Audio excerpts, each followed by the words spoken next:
అందరినీ కూడా సినిమా చూపించే కార్యక్రమం మాత్రం జరుగుతుంది. వాళ్ళు చేసినవన్నీ కూడా వడ్డీతో సహా ఏదైతే నువ్వు విత్తుతున్నావో అదే పండుతుంది. ఎక్కడో కూడా మనం అన్యాయం చేయడం లేదు. ఏదైతే మీరు ఇత్తినారో అదే రేపొద్దున పండుతుంది. చక్కెర వడ్డీతో సహా చెల్లించే పరిస్థితి వస్తుంది. అదొకటి ఖచ్చితంగా నెక్స్ట్ 10 రోజుల్లో రిలీజ్ చేయబోతున్నాం. బాబు ష్యూరిటీ మోసం గ్యారంటీ అని ఏదైతే ప్రోగ్రాం జరుగుతూ ఉందో దాంట్లో మీరంతా కూడా ఇంకా కొంత ఎక్కువ ఇన్వాల్వ్ కావాలి. అంటే ఈ ప్రోగ్రామ్ అనేది అన్ని చోట్ల బాగా జరుగుతూ ఉంది. ఆర్గనైజ్డ్ పద్ధతిలోకి తీసుకొని రావాలంటే గ్రామ కమిటీస్ను మనం ఎఫెక్టివ్లీ ఫామ్ చేయాలి.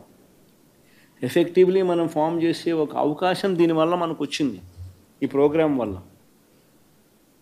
ఈ ప్రోగ్రాము ఎందుకు ఎంత బాగా ఉందంటే ప్రతి చోట కూడా చంద్రబాబు నాయుడు చేసిన మోసం అనేది క్లియర్ కట్గా కనిపిస్తూ ఉంది. ప్లస్ మోస్ట్ ఇంపార్టెంట్ థింగ్ ఏంటంటే మనల్ని పోగొట్టుకున్నామనేది కూడా ఆటోమేటిక్లీ కార్యకర్తల్లోనూ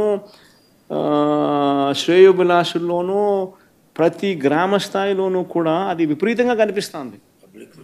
ఇంతకుముందు వైఎస్ఆర్సీపీ ప్రభుత్వం ఉన్నప్పుడు ఇవన్నీ అందుతాన్ని క్రమం తప్పకుండా అందుతాన్న పరిస్థితి నుంచి చంద్రబాబు నాయుడు వచ్చిన తర్వాత ఆ అందుతానేటివన్నీ ప్లేట్ తీసేసినాడు. ఆయన ఇస్తానని చెప్పినవన్నీ కూడా బిర్యానీ పెడతానన్నాడు. అది మూతగా బిర్యానీ అనేది పలావు పోయింది, బిర్యానీగా దేవుడెరుగు అనే స్టేజ్లోకి వెళ్ళిపోయిందనే టాక్ ప్రతి ఊళ్ళో జరుగుతుంది, ప్రతి ఇంట్లో జరుగుతుంది. కాబట్టి గ్రామ స్థాయిలో విపరీతమైన కదలిక వస్తూ ఉంది. ఆ కదలిక వచ్చిన నేపథ్యంలో మనం దీన్ని ఆర్గనైజ్డ్ పద్ధతిలోకి తీసుకొని రావాలి. సో జరగాలనంటే మీరు మూవ్ కావాలి.